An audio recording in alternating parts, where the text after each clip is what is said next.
ഇത്തവണ നാട്ടിൽ പോയപ്പോണ്ടല്ലോ കുറച്ചധികം വീഡിയോസ് ചെയ്യണമെന്ന് പറഞ്ഞ് കുറേ ഷൂട്ട് ചെയ്ത് വെച്ചിരുന്നു. ഒരു പരിപാടി നടന്നില്ല. കാരണം ഭയങ്കര തിരക്കായിരുന്നു. ഒന്നും എഡിറ്റ് ചെയ്യാനോ ഒന്നിനുള്ള ടൈം ഉണ്ടായിരുന്നില്ല.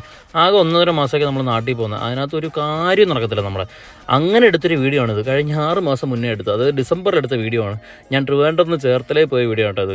വേറൊന്നിനുമല്ല, കഴിഞ്ഞൊരു 4 വർഷമായിട്ട് ന്യൂസിലാൻഡിലാണെങ്കിലും നാട്ടിലാണെങ്കിലും നമ്മൾ ന്യൂ ഇയർ ആഘോഷിക്കുന്നത് ഈ മുതലിനൊപ്പമായിരിക്കും കേട്ടോ. നാട്ടിലാണെങ്കിൽ ഇവൻ വീട്ടിലേക്ക് വരും, ന്യൂസിലാൻഡിലാണെങ്കിൽ ഇവനുണ്ടാവും, എല്ലാ പരിപാടിക്കും ഇവനുണ്ടാവും. അതുകൊണ്ട് ഇത്തവണ ഞാൻ നേരെ അവൻ്റെ വീട്ടിലേക്ക് പോയി. അവൻ്റെ വീട് ചേർത്തലയാണ്. ഞങ്ങളങ്ങനെ അവൻ്റെ വീട്ടിൽ പോയി. ഞാൻ 2 ദിവസം അവിടെ ഉണ്ടായിരുന്നു. ന്യൂ ഇയർ ആഘോഷമൊക്കെ കഴിഞ്ഞു. കാരണം ന്യൂ ഇയറിൻ്റെ അടുത്ത ദിവസം ഞങ്ങളുടെ ന്യൂസിലാൻഡിലുള്ള 2 ഒറ്റ സുഹൃത്തുക്കളുടെ കല്യാണമായിരുന്നു. ആ കല്യാണത്തിന് എന്തായാലും പോകണം എന്നുള്ളതുകൊണ്ട് നമുക്ക് നമ്മുടെ നാട്ടിലുള്ള സ്ഥിതിക്ക് നമ്മൾ എന്തായാലും പോകണമല്ലോ. അങ്ങനെ ഞങ്ങൾ രാവിലെ തന്നെ അണിഞ്ഞൊരുങ്ങി ആ കല്യാണത്തിന് വേണ്ടി പൊയ്ക്കൊണ്ടിരിക്കുകയാണ് കേട്ടോ. ദീപൻ്റെ വീട്ടിൽ നിന്നൊരു 3 മണിക്കൂറുണ്ടെന്ന് തോന്നുന്നു, ചേർത്തലയിൽ നിന്നൊരു 3 മണിക്കൂർ. അങ്ങനെ ഞങ്ങൾ നേരെ രാവിലെ ഇറങ്ങി. പിന്നെ നല്ല വിശപ്പും ഉണ്ടായിരുന്നു. അപ്പോൾ പിന്നെ നേരെ മെഗ്ഡിയിൽ നിന്നൊരു ടേക്ക് അവേ ഒക്കെ എടുത്തിട്ട് നേരെ ഞങ്ങൾ കല്യാണ പരിപാടിക്ക് പോകാം.